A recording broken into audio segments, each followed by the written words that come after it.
How's it going, everybody? My name is Josh Olson. Today I have the pleasure of sharing my thoughts on Proverbs 5. And to be honest, this is a very straightforward and kind of aggressive chapter. And I just know, like, for me, things like this, again, God really just hits my heart with this truth.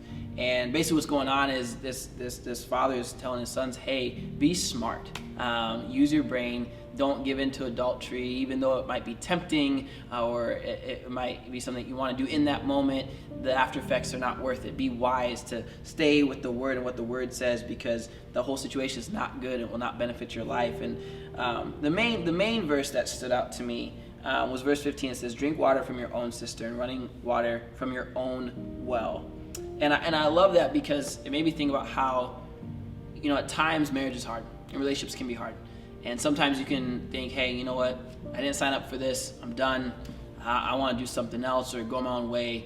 And I think one of the beautiful things about marriage and relationship is when God has given you somebody in your life that you decide to marry and be with, there's something beautiful in that relationship where it's not about anybody else. It's just about you two. And there's beauty in that love and that cistern and in that own well, and it brings life. And when you start going down different roads and different paths and trying different things, that's not what God intended for your life. He wanted you to be faithful to your spouse. And I think that when you do that, when you put energy and time into that, your relationship grows and becomes more beautiful, not being distracted by all the other stuff going on. And so that was just really what stood out to me. And there's a lot in here. I would encourage you guys to dive in here and really just dissect this chapter, because there's a lot going on. But that's what stood out for me. Proverbs 5, verse 1. My son, pay attention to my wisdom. Turn your ear to my words of insight, that you may maintain discretion, and your lips may preserve knowledge. For the lips of an adulterous woman drip honey, and her speech is smoother than oil. But in the end, she is as bitter as gall, sharp as a double-edged sword. Her feet go down to death. Her steps lead straight to the grave. She gives no thought to the way of life, and her path wanders aimlessly, but she does not know it. Now then, my sons, listen to me.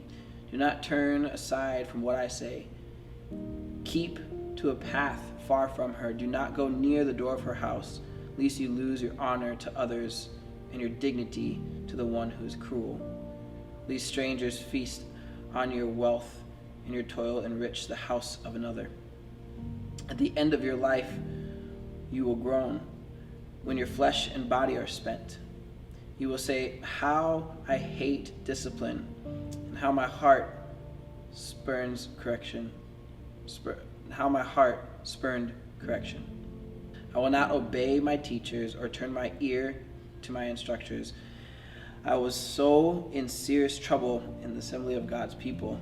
Drink water from your own cistern, running water from your own well. Should your springs overflow in the streets, your streams of water in the public squares.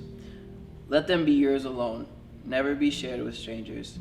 May your fountain be blessed, and may you rejoice in the wife of your youth, a loving doe, a graceful deer. May her breast satisfy you always. May you ever be intoxicated with her love. Why, my son, be intoxicated with another man's wife? Why embrace the bosom of a wayward woman?